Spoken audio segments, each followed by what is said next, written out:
Okey, Assalamualaikum warahmatullahi wabarakatuh. Bismillahirrahmanirrahim. Okey, apa tajuk kita hari ini ialah Solat Jumaat Wadah Kesatuan. Kita fokus kepada bidang fiqh tingkatan 2 yang akan diajarkan oleh saya iaitu Ustazah Nufara Syairah. Okey, hari ini saya akan fokuskan kepada tajuk unit 1 Solat Jumaat. Okey. Sebelum kita masuk kepada tajuk kita kena tahu objektif pembelajaran. Objektif pembelajaran ni maksudnya apa yang kita dapat daripada daripada pembelajaran kita hari ini. Pertama, kita dapat menyatakan masuk solat Jumaat dan hukumnya. Kedua, kita dapat menyenaraikan 7 syarat wajib solat Jumaat. Dan ketiga, menyatakan 6 syarat sah solat Jumaat. Keempat, menyatakan perbezaan mustatin, musafir dan mukim. Akhir sekali, kelima iaitu menjelaskan 3 hikmah solat Jumaat. Okey, terus kepada tajuk kita. Yang pertama itu kita kena tahu maksud solat Jumaat. Seperti mana Ustazah dah cakap, dah beritahu, maksud solat Jumaat ini terbahagi kepada dua, iaitu daripada segi bahasa dan daripada segi istilah. Daripada segi bahasa, kita tengok, iaitu ia berasal daripada Jumaat ni, berasal daripada perkataan Jum'ah atau Jum'ah. Okey, yang bermaksud perhimpunan, iaitu perhimpunan segala kebaikan, bukan segala keburukan, ya. Okey, dan manakala daripada segi istilah pula merupakan solat 2 rakaat secara berjemaah pada hari Jumaat dalam waktu Zuhur yang didahului oleh 2 khutbah berserta dengan rukun dan syarat tertentu. Solat ini menggantikan solat Zuhur. Okey, Ustazah ulang sekali lagi. Solat Jumaat ni dari segi istilah, ingat, dilakukan sebanyak 2 rakaat secara berjemaah. Okey, bila? Pada hari Jumaat. Bila? Waktu mana? Waktu Zuhur yang didahului oleh khutbah. Maksudnya sebelum kita solat, kita kena dengar dulu khutbah. 2 khutbah berserta dengan rukun dan syarat tertentu. Rukun dan syarat akan Ustazah terangkan sekejap lagi. Jadi, solat ini menggantikan solat Zuhur. Okey, ingat tu. Seterusnya, kita pergi kepada dalil solat Jumaat. Okey. Dalil solat Jumaat ni dalam surah Al-Jumu'ah ayat 9. Okay, kalau awak tengok buku teks awak, muka surat 97 ya. Ya ayyuhallazina amanu idza nudiya lis-salati min yaumil jumu'ah fas'au ila dzikrillahi wa dharul bai'. Zalikum khairul lakum in kuntum ta'lamun.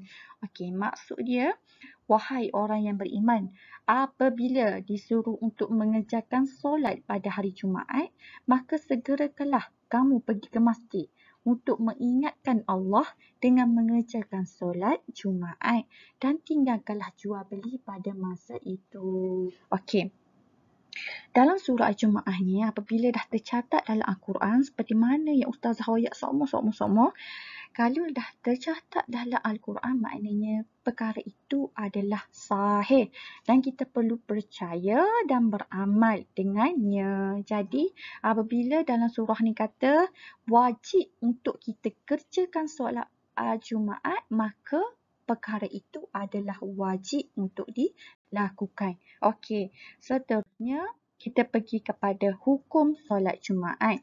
Pertama, hukum solat Jumaat kena tahu fardu ain. Dilakukan fardu ain bagi setiap lelaki yang mukallaf. Dia hanya lelaki je yang boleh solat Jumaat ni. Okey. Yang seterusnya, niat solat Jumaat ialah usalli fardal Jumaati rakataini ma'muman lillahi ta'ala. Maksudnya, sahaja aku solat fardu Jumaat 2 rakaat mengikut iman kerana Allah Ta'ala. Okey, kita dah tahu maksud hukum solat Jumaat, maksud solat Jumaat, dalil dah baca, kita pergi pula kepada tajuk seterusnya, iaitu syarat wajib solat Jumaat. Syarat wajib ada 7 semuanya. Kita tengok yang pertama. Yang pertama ialah kenalah balik, iaitu bukan kanak-kanak. Okey, yang kedua ialah Islam dan bukan kafir. Yang ketiga ialah berakal dan bukan gila. Keempat itu merdeka dan bukan seorang hamba.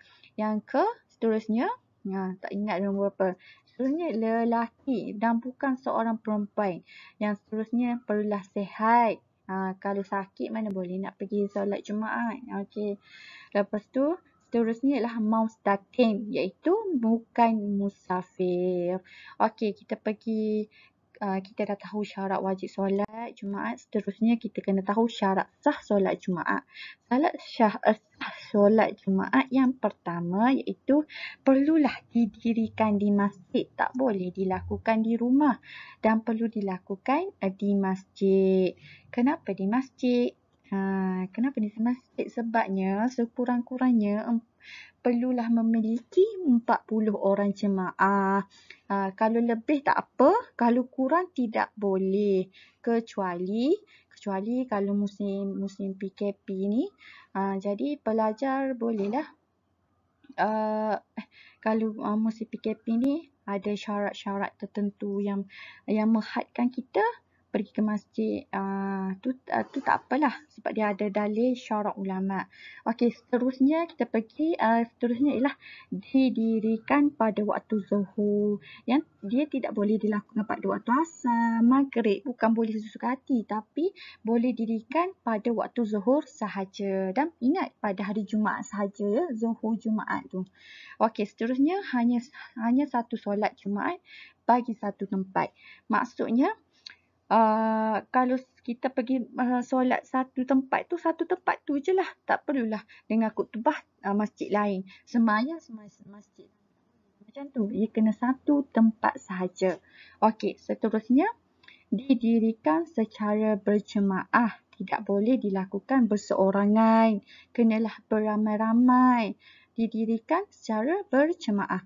Okey, seterusnya perlulah didahulukan dengan 2 khutbah. Okey. Seterusnya, kita pergi kepada maksud, mustaqim, mukim dan musafir berserta hukum menunaikan solat Jumaat. Kita dah biasa dengar dah apa mustaqim, apa musafir, apa tu mukim. Kita dah biasa dengar. Tapi kita ingat kan sama-sama macam tu. Okey, Ustazah terangkan satu persatu. Kita pergi kepada mustaqim dulu. Mustaqim adalah orang yang tinggal tetap di suatu tempat. Okey, maksudnya kita dilahirkan di situ, kita tinggal di situ, memang itulah rumah kita. Itu maksud dia. Orang yang tinggal tetap di suatu tempat. Okey, seterusnya maka wajib untuk dia solat Jumaat. Okey, kalau musafir pula, orang yang sedang dalam perjalanan dengan jarak melebihi 2 mahalah. 2 mahalah ni sekurang-kurangnya 81 kilometer. Okey, orang yang sedang dalam perjalanan dengan jarak melebihi 2 mahalah. Okey. Contohnya kita ni daripada Kelantan nak pergi ke Kedah. Jadi dalam perjalanan tu ia melebihi 81 km. Jadi kita dikira sebagai musafir. Macam mana hukum dia? Hukum dia wajib solat jika kita memulakan perjalanan selepas waktu subuh hari Jumaat. Kalau lepas waktu subuh tu, maknanya wajib untuk kita solat Jumaat. Okey, faham? Okey, mukim. Mukim tu apa? Mukim adalah orang yang menetap di satu tempat lebih daripada 3 hari dan tidak termasuk hari perjalanannya. Contohnya, kita ni orang Kelantan tapi kita nak pergi ke Selangor. Konon-kononnya nak balik kampung lah, tapi kampung kita dekat Selangor. Jadi, kita duduk lebih daripada 3 hari kat kampung kita untuk sambut hari raya. Okey. Jadi kita dikenali sebagai mukim. Okey, orang yang bermukim. Faham? Okey, apa hukumnya? Kita wajib solat Jumaat tu jika kita dengar azan. Okey, faham? Okey. Seterusnya, akhir sekali dalam tajuk kita, hikmah solat Jumaat. Hikmah solat Jumaat yang pertama iaitu kita adalah untuk menyatukan pandangan umat Islam dan membincangkan dan isu semasa melalui khutbah. Khutbah kan dia akan menerangkan berkaitan dengan isu semasa. Macam contohnya berkaitan LGBT, transgender, whatever. Lepas tu berkaitan dengan isu semasa sekarang ni iaitu COVID-19. Apa hukum kita tak solat Jumaat sebab ada syarat-syarat tentu yang kekangan darurat COVID-19 ni. Okey. Seterusnya, dapat melaksanakan salah satu ajaran Islam iaitu solat Jumaat. Okey, seterusnya melatih umat Islam untuk supaya bersatu, supaya berkumpul dalam satu tempat. Keempat iaitu saling mengenali dan merapatkan ukhuwah. Okey, itu sajalah tajuk kita hari ini. Okey, jangan lupa jawab kuis yang Ustazah sediakan. Link yang Ustazah hantar di WhatsApp. Okey, setakat ni je lah ya. Assalamualaikum warahmatullahi wabarakatuh.